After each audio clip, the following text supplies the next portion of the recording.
Yesterday started like any other day. I woke up to a warm bed, a quiet house, and the smell of a fresh cup of tea. I danced with my daughter in her bedroom, giggles and sleepy smiles, the kind of moment that usually slips by unnoticed. I washed the dishes, ticked things off a to-do list. It was ordinary, comforting, and maybe even a little boring. But yesterday wasn't just any day, it was VE Day, Victory in Europe Day, a day to mark the end of war in Europe, to honour sacrifice and to remember the price paid for peace. It's easy to see it now as history, something finished, black and white, a moment locked in time, but it's more than that. It lives in the choices we make, the freedoms we enjoy, and the stories we carry forward. We live in a world where we can turn on lights, hug our children, speak freely, and make plans. And none of that came easily. It was earned. By those who stood against evil when it would have been easier to look away. By those who served on land, sea, and in the air, and by those who never wore a uniform but still played their part. VE Day was a victory of resilience, of sacrifice, of community.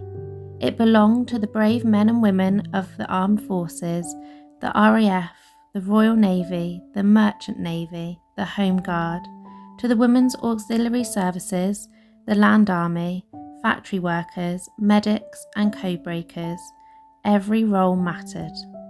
But even as celebrations rang out across Britain, for many the war was not over. In the Pacific, the fight continued. Thousands were still in danger. Thousands were still in captivity. And it wouldn't end until VJ Day, victory over Japan, months later in August. We must remember them too, because while the crowds in London cheered, others were still in the fight of their lives. Places like the Bluebell Inn and many others hold quiet, solemn reminders. Airmen tucked pennies into the beams ready for their next pint, for luck, for later.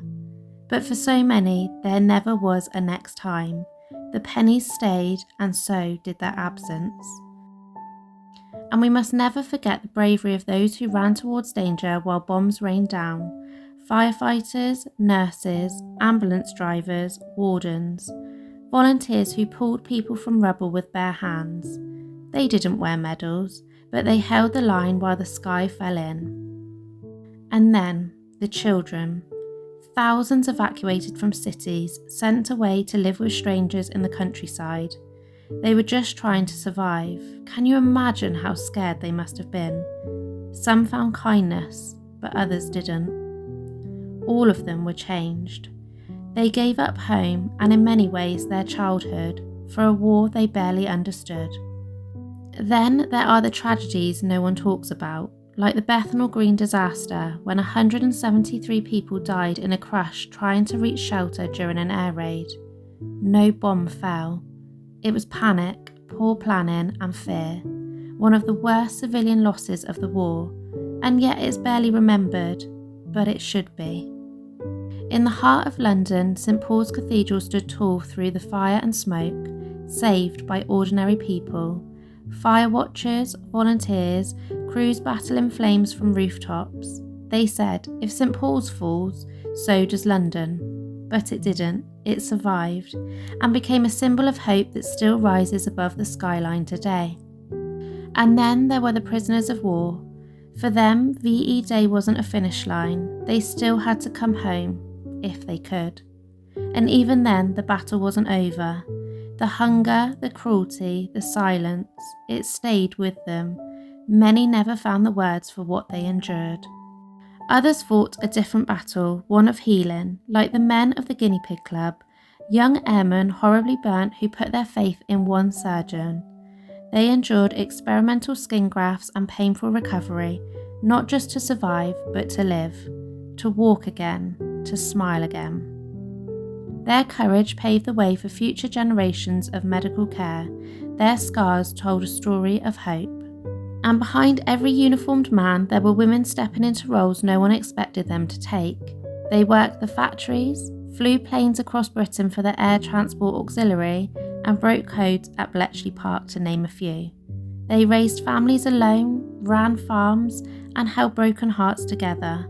They didn't just keep the country going, they pushed it forward. Sometimes it's the smallest things that hit hardest. I can go to a shop and pick up whatever I need. No ration books, no long queues for a few ounces of butter or a tin of beans. I don't have to trade coupons or stretch a week's food over a month. And I'm so grateful for that, because once that was normal. And when I look out of my window now, the sky is still, not filled with aircraft intent on chaos, destruction and fear. Just sky, blue, calm and free. A sky that doesn't make me flinch. They didn't always talk about it. They just carried it. In the habits that didn't make sense to us then. Reusing string, never wasting food, saving every scrap of paper. We didn't realise those were the echoes of survival. Trauma passed down not through stories but through instinct. Quiet resilience stitched into everyday life. So, yesterday, while the bunting fluttered and the music played, I tried to hold all of that in my heart. I danced with my daughter in her bedroom, surrounded by peace they protected. I made tea in a home they made possible.